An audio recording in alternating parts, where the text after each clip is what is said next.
ऍक्शनला reaction ही येणारच आणि एवढंच मी सांगायला आलोय, आम्हाला कायदा सुव्यवस्था बिघडायची नाहीये, पण कायदा सगळ्यांसाठी समान असला पाहिजे.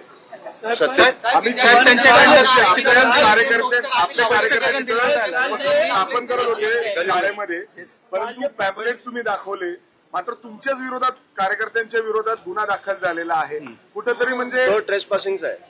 आणि कारण आम्ही त्यांचे मी ज्यांच्याशी बोलतो ना त्यांच्याशी बघून बोलू शकतो. मला माहिती आहे तुम्ही जेवढं आहे तेवढं रेकॉर्ड करा. तुम्ही पुढे ना थोडे.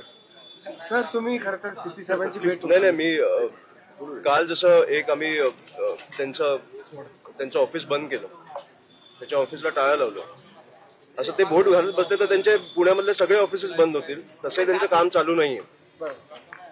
दुसऱ्यांच्या मध्ये मध्ये येण्यापेक्षा स्वतःचं काहीतरी अस्तित्व निर्माण करावं, एवढीच माझी त्यांनी स्पष्टीकरण असं दिलं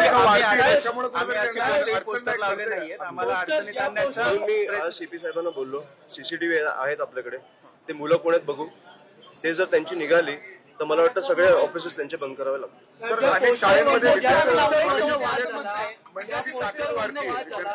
त्या पोस्टर बाबत सकाळपासून काल चर्चा सुरू होती दोन्ही संघटनांमध्ये. त्यानंतर ओबीसीचं म्हणणं आहे का आम्ही तो पोस्टर लावलाच नाही, तरी देखील आमच्या कार्यालयात येऊन प्रमुखपणे असं आंदोलन केलं. मग ह्याच्या पुढे कुठचाही कार्यक्रम असेल त्यांचा आणि आम्ही तिकडे बॉयकॉट एबीव्हीपी लिहिलं आणि जॉईन MNS लिहिलं आणि आम्ही बोललो आमचं नाहीये तर चालणार आहे. त्याच्यामुळे ती मुलं कोण आहेत आपण बघू. ह्याच्या पुढे झालं तर ह्याच्या पुढे आमची अशीच रिॲक्शन मिळणार तुम्हाला.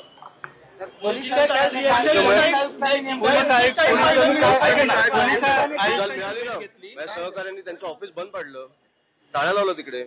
ते टाळं आधीच लागायला पाहिजे होतं, त्यांनीच लावायला पाहिजे होतं, पण आम्ही आमच्या सहकार्याने लावलं ते. आयुक्तांची आमच्या ह्या फक्त विषयावर चर्चा नाही झाली. आता तुम्ही पुण्याची परिस्थिती बघितली तर भीषण झाली. म्हणजे तुम्ही 18 वर्षाच्या खाली बार मध्ये मुला मुलींना तुम्ही दारू देताय. ड्रग्सचा विषय, मला वाटतं 1000 कोटीचे ड्रग्स पकडले गेले, त्याला अजून 1 वर्ष पण नाही झालंय.